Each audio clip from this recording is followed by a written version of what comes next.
Presiden Prabowo Subianto mengumumkan rencana pemerintah untuk mendatangkan 200 helikopter mulai Januari 2026. Helikopter akan diprioritaskan untuk misi kemanusiaan dan respons cepat terhadap bencana alam, mengingat secara geografis Indonesia berada di kawasan Ring of Fire yang rawan bencana.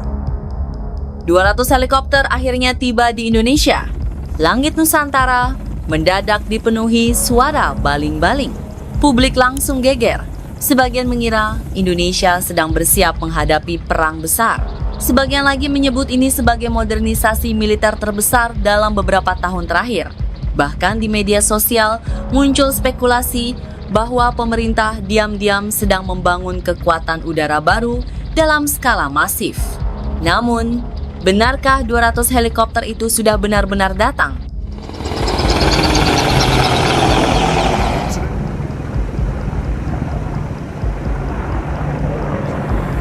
Kita akan datangkan 200 helikopter di Republik Indonesia ini. Itulah pernyataan resmi Prabowo Subianto. Indonesia berencana mendatangkan 200 helikopter. Bukan jumlah kecil, karena ketika angka itu diumumkan, banyak pihak langsung bertanya-tanya. Untuk apa Indonesia membutuhkan ratusan helikopter sekaligus? Apakah ini murni untuk bantuan bencana? Atau sebenarnya Indonesia sedang mempersiapkan sesuatu yang jauh lebih besar?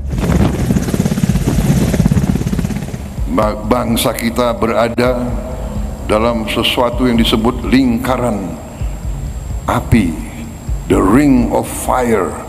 Bencana alam adalah bagian yang kita harus hadapi, tantangan.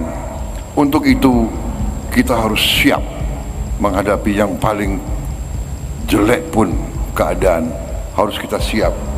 Kita tidak bisa kalau ada bencana, kalau ada musibah, kalau ada perang sekalipun, kita tidak bisa datang ke suatu toko beli helikopter, tidak ada.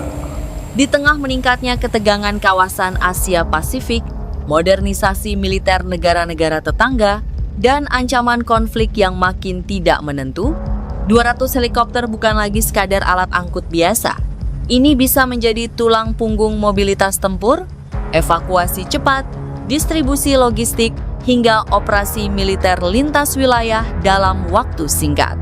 Dan yang paling menarik, jika rencana ini benar-benar terrealisasi, maka Indonesia bisa memiliki salah satu armada helikopter terbesar di kawasan Asia Tenggara. Tapi pertanyaannya sekarang, helikopter apa yang akan dibeli? Siapa pemasoknya? Dan seberapa besar dampaknya terhadap kekuatan TNI di masa depan? Karena di balik angka 200, ada strategi besar yang mulai terlihat.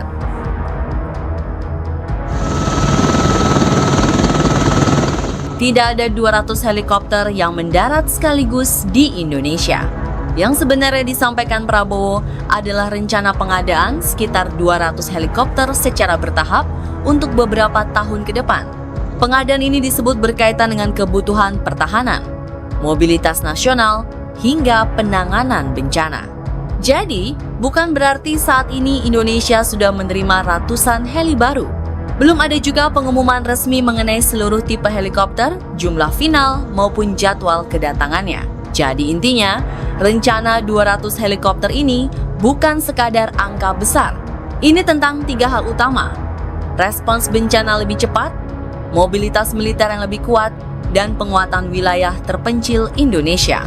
Sekaligus sinyal bahwa Indonesia sedang membangun kemampuan bergerak cepat di udara untuk menghadapi berbagai situasi. Kalau kamu ingin update analisis seperti ini terus, jangan lupa subscribe dan nyalakan notifikasi.